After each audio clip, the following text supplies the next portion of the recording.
Assalamualaikum warahmatullahi wabarakatuh. Hamdan wa syukron lillah amma ba'du. Pada pertemuan kali ini kita masih membahas tentang sumber hukum Islam.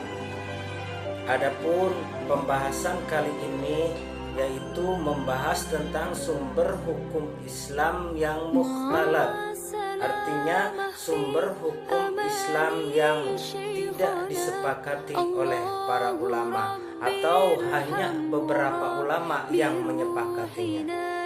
Yang pertama yaitu istihsan. Apa itu istihsan? Menurut bahasa, istihsan yaitu menganggap baik. Adapun ahli usul, yang dimaksud dengan istihsan ialah berpindahnya seorang mujtahid dari hukum yang dikehendaki oleh qiyas jali kepada hukum yang dikehendaki oleh qiyas khafi, atau dari ketentuan hukum kulli kepada ketentuan hukum juz'i, karena ada dalil yang lebih kuat menurut pandangan mujtahid. Dari pengertian tersebut, istihsan dapat dibedakan menjadi dua bagian. Yang pertama yaitu istihsan menguatkan qiyas khafi atas qiyas jali. Contoh, wanita yang sedang haid boleh membaca Al-Quran berdasarkan istihsan, namun tetap haram menurut qiyas. Istihsan yang kedua yaitu ketentuan hukum kulli terhadap ketentuan hukum juz'i, yaitu kebolehan seorang dokter laki-laki melihat aurat wanita dalam proses pengobatan. Contohnya, menurut hukum kaidah umum, seseorang dilarang melihat aurat orang lain. Namun, dalam keadaan tertentu, seseorang harus membuka bajunya atau membuka auratnya untuk didiagnosa penyakitnya. Maka untuk kemaslahatan orang tersebut, menurut kaidah istihsan, seorang dokter laki-laki dibolehkan melihat aurat wanita yang berobat kepadanya.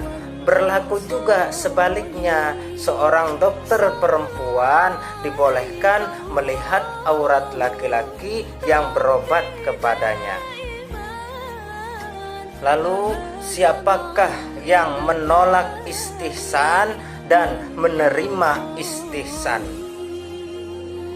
Menurut jumhur Malikiyah dan Hanabilah menetapkan bahwa istihsan adalah suatu dalil syar'i yang dapat dijadikan hujjah untuk menetapkan hukum terhadap sesuatu yang ditetapkan oleh qiyas atau keumuman nas.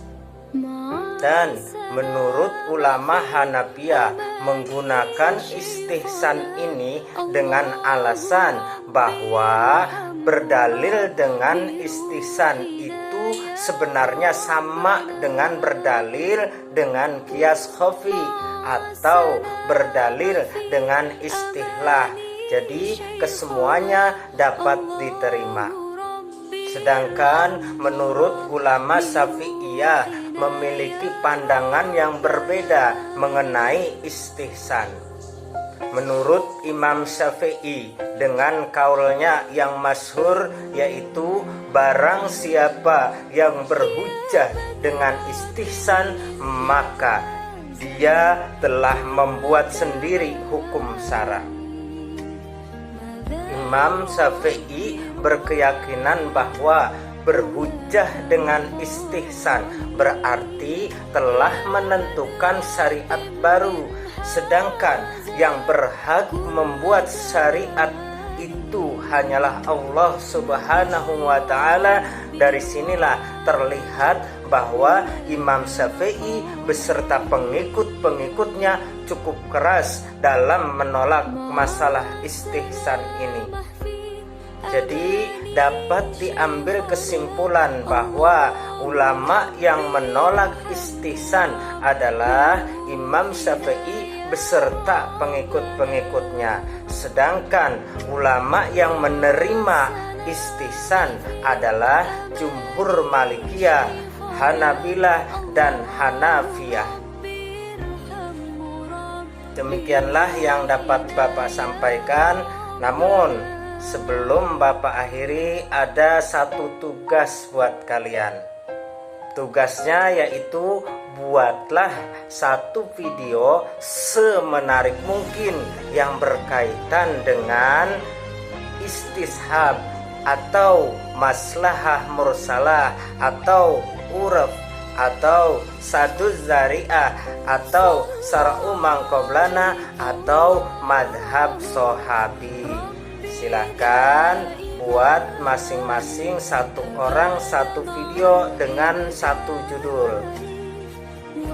Setelah itu upload video tersebut di channel YouTube masing-masing dan kirimkan alamat atau linknya di kolom komentar di bawah ini.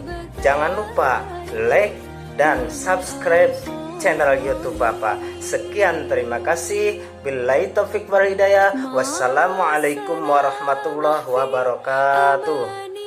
Syekhana Allahu Rabbi irhamhu Rabbi ruhina